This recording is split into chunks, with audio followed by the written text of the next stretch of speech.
heat up with catastrophic effect. Immediately, everyone thought, well, they're now able to really send their military machines around the world up above. Who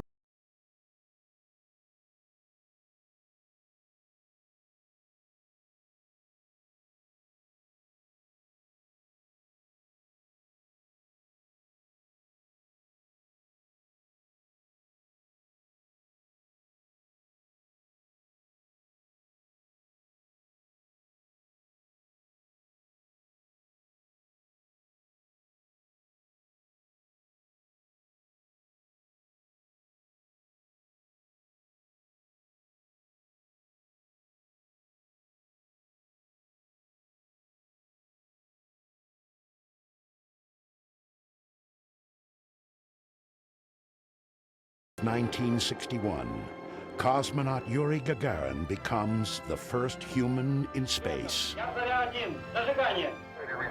To temper this latest Soviet triumph, the U.S. needs to put its own man in space. That man is astronaut Alan Shepard. 1.2 G. Shepard's flight had tremendous impact. I think it was the leading technological accomplishment of that era and led to the whole future of the exploration to the moon. Unlike Gagarin's 108-minute orbit of Earth, Shepard's suborbital flight, the nation's lone human venture into space, lasts just 15 minutes. Nonetheless, President Kennedy goes before Congress and lays down the gauntlet. I believe that this nation should commit itself to achieving the goal, before this decade is out, of landing a man on the moon and returning him safely to the Earth. The combination of the Gagarin flight and the Bay of Pigs disaster with Cuba, I think, pushed Kennedy towards something that would be positive and would show that we were ahead of the Soviet Union. President Kennedy's interest in space moves beyond just beating the Soviets. As his passion grows, so does his rhetoric. We choose to go to the moon in this decade and do the other things, not because they are easy, but because they are hard. It will take an all-out effort by thousands of dedicated Americans to design and build the machines and methodologies needed to succeed, one small step at a time. Godspeed, John Glenn. February 20th, 1962. John Glenn circumnavigates the Earth 3 times. The single most important factor was that man could survive and perform as well at 0 gravity as he could at 1 G. 0 G and I feel fine.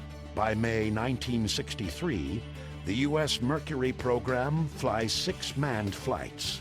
But the last, Gordon Cooper's 34-hour solo mission, still leaves the moon out of America's reach. The Gemini program is the next step. Its larger capsule carries 2 astronauts. Mercury veteran Gus Grissom flies with John Young aboard Gemini 3, the program's first manned flight. On Gemini 4, Ed White opens the hatch and steps out into the void as America's first spacewalker. I feel like $1 million. I'm a good guy. Extravehicular activity, EVA, in NASA speak, is critical to a moon mission. Go. 5, 4, 3, 2, 1. Ignition. Engine start.